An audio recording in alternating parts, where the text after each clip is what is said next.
Hey guys, today we're just going to be looking at Alexander and questioning, was he that great, and looking at the impact that he did have on world history. So from the beginning, Alexander comes from Macedonia. Now, prior to his father coming to power, Macedonia was seen by the other Greek city-states in the south as backwards barbarians, a bunch of country bumpkins, nothing more than farming tribes and herders, so not very advanced at all. When Philip comes to power, he instills a militaristic point of view. Legend was he was kidnapped, and while he was in captivity, he learned of the military tactics of the phalanx and the use of hoplites. So when he takes over Macedonia, he not only institutes the hoplite phalanx, but he also introduces the pike, which is twice the size of a regular spear used in battle. So when his phalanxes met another on the field of battle, their ability to attack the opposing phalanx was a lot better from a further distance. So that benefited them. So with this organized army and also the forming of alliances with many of the other Greek city-states, now these alliances were not very,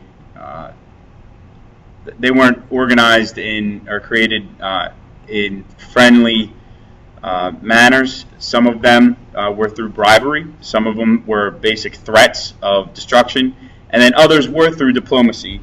But because of this, he was able to organize and unite many of the Greek city-states under his rule.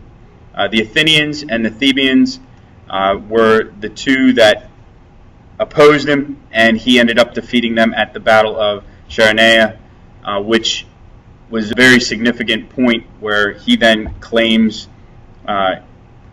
rule over all of the Greek city-states, united under one. His rule, though, is cut short because of an assassination. He is assassinated at his daughter's wedding. The legends or the theories of why he was assassinated are many, but he was assassinated by a former bodyguard, and after his assassination, that now allows for Alexander to the throne. Now, this is Philip's tomb that was discovered.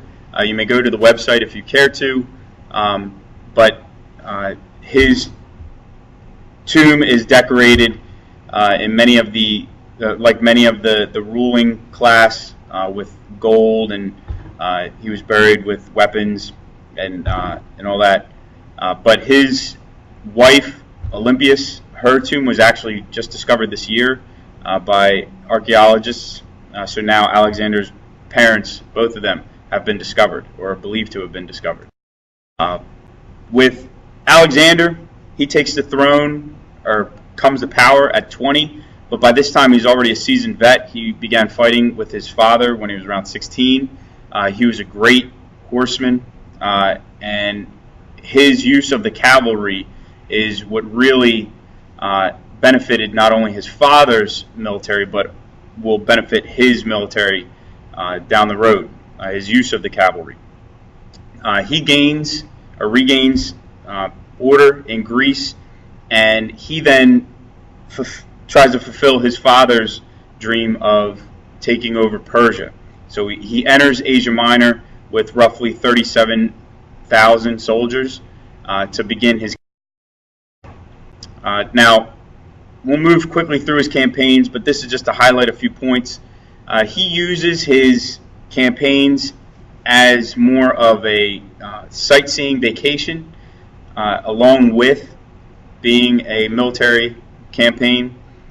Because he was educated by Aristotle, he was well educated, and he knew of all of the legends and the culture that he would be coming in contact with, and he wanted to absorb all of that.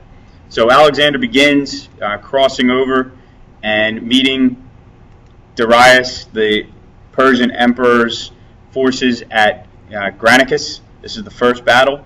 Now, this is not Darius's best forces, so Alexander rips through them pretty quickly. He then moves on to Gordium, and Gordium is not home to any military base, but it's actually home to the legendary Gordian knot that was supposedly tied by Zeus, and the legend was who could ever untie it would be the ruler of the world. The only catch is the ends of the knot are on the inside, wrapped around, or encased in the rest of the twine wrapped around it. So pretty much impossible to untie. It was said that Alexander just looked at the knot for a moment, analyzed it, and then took out his sword, cut it in half, found the ends of the knot, untied it, and claimed himself emperor of the world. Even though people said that he cheated, there were no rules. It didn't say how you could untie it. It just said you had to untie it. So that's why he stops off at Gordium.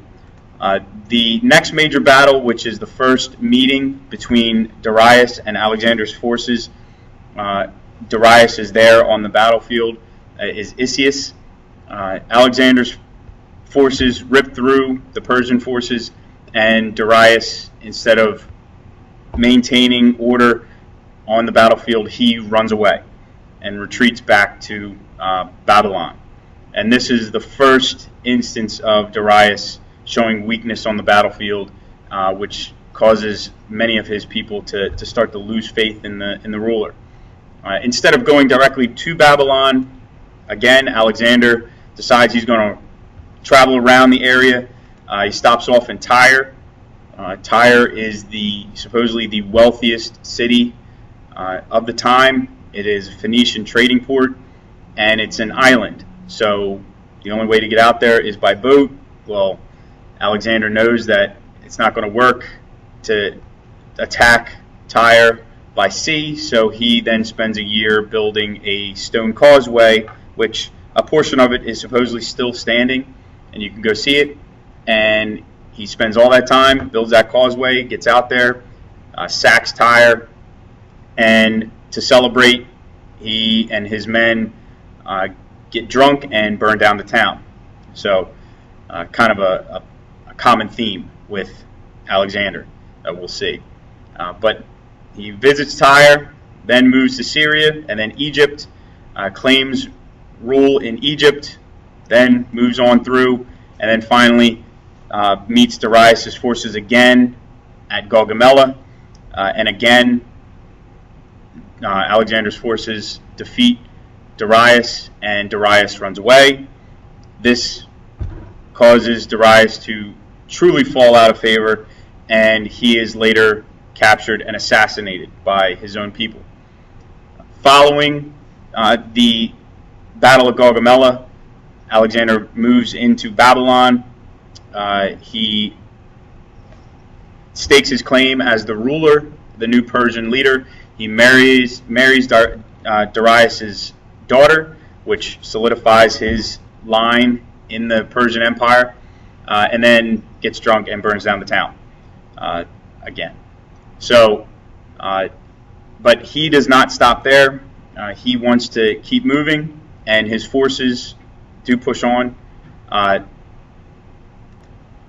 Alexander's forces are getting a little weary by now, but he wants to push on. So they then make their moves all the way through, traveling all over, coming in contact with many of the cultures, and finally the last major battle occurs, and this is where his forces meet the elephant-backed archers, and this really freaks out his forces.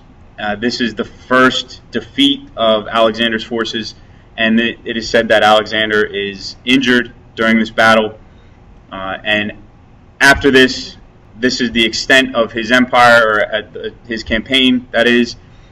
And he then travels down the Indus, and it is said that as he's traveling down the Indus, he's coming in contact with many of the mystics, Hindu mystics, and Buddhist priests, and learning all about the culture and the religion which then he takes back to Babylon, where he then later dies in 323. So his empire, as an empire, is not really established. It doesn't rule long as a unified empire, although it is the largest during the time. And on his deathbed, it said his final words were, "I leave my empire to the strongest." And his 3 generals are there, and they're waiting to hear the strongest what, and nobody knows. So something to think about is, why would he say this if he did? And if he did say this, it was a brilliant move, because he knew that this would then cause the breakup of the empire, which did happen. His generals then divvy up the empire, and Antagonist takes Greece and Macedonia. Ptolemy takes Egypt, and Seleucus takes Persia, which then gets whittled down that by 150 BC it is only the present-day country of Syria that is now under their control. But the major impact of this is that economic integration and intellectual whoa, watch out. There they are. That cross-fertilization or cultural diffusion that is occurring. Because people are now traveling all throughout his empire, and that Silk Road is now being connected to the Greek culture. And this is just a little map to show you the breakdown of the empires that came out of it, or the kingdoms that came out of Alexander's empire, and you can see how they divvied it all up. Again, here, this actually shows the independent states that were quickly broke away following the end of Alexander's rule.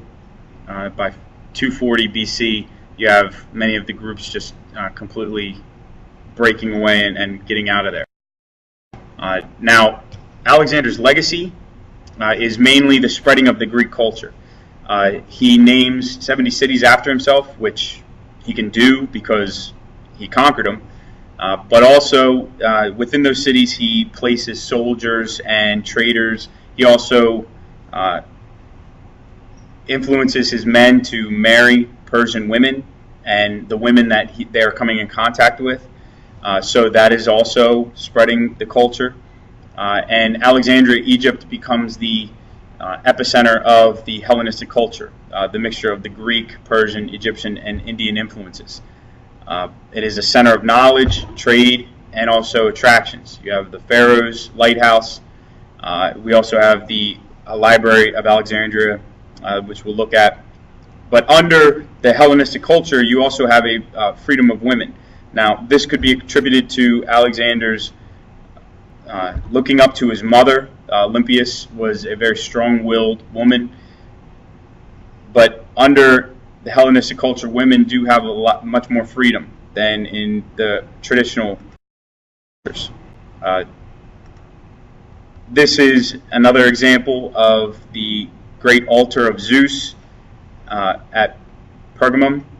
This is a Pergamum, if you didn't see on the map, is in Asia Minor, so present-day Turkey, but this was built there, so you can see that influence, that Greek influence, that is now being spread past the peninsula of Greece. The Pharaoh's Lighthouse in Alexandria, Egypt. The legend is that its beam could set boats on fire in the harbor, which kind of negates the whole point of a lighthouse, but it was supposedly the tallest structure in the ancient world, and had one of the tallest structures, I should say, in the ancient world, and legendary. You also have the library, which gathered the works from all over the Hellenistic world, so spreading from India all the way through Persia into Egypt and Greece. So you had a collection of great works from all over where anyone can go. And this is actually why Alexandria, Egypt becomes one of the most educated cities in the world, and also one of the largest cities in the world at the time.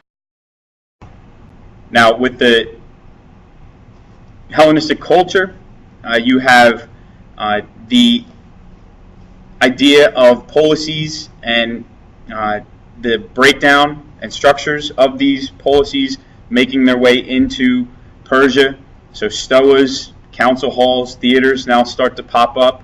You start to see Greek theaters in the Persian Empire and all the way east. Women, such as Arsinoe, she was the wife of Ptolemy II. She was also, I guess you can say, she was also his sister, which may sound weird at this time, but it was a way to keep legitimacy. But she wielded a lot of power. It was said that she was a co-emperor, which shows the power that women could have within this Hellenistic culture. You then also have philosophies being spread. Epicurus, that we looked at. Skepticism and Stoicism are also being used and spread throughout the empire. These Greek philosophies that are now coming in contact and then being melded within the cultures that are making up the Hellenistic. And then you also have learning, Pythagoras, Euclid, with astronomy and science and medicine. These ideas are now being diffused throughout, so they're making their way east and now being used and applied within the Persian Empire and Egyptian. The lever and pulley, just to show you, giving you a little example of Archimedes. And then you also have trade. This is just showing the Hellenistic trade routes. Something to think about as you look at this. What is this telling you about the Hellenistic culture of the time? You can see that the trade routes are not just relegated to the Silk Road. I mean, you have the sea trade that is taking these ideas all throughout, and we're going to see that impact a little bit later on. You also have resistance from the Hellenistic culture. Zoroastrians saw Alexander as an evil messenger. In the Egyptians, you have writings that talk about Alexander not as a conqueror or a great hero, but as a destroyer. And then you also have the Maccabees, talking about the Hellenistic Syrian king who tried to put down Judaism. So even though Hellenistic ideas were liberating for some, they were also taken as negatives for others. And then with the cities themselves, you have Hellenistic ideas these kingdoms coming in contact with the Celts, who are coming out of present-day Europe. So that migration is now, the Celts are picking up this idea and moving forward.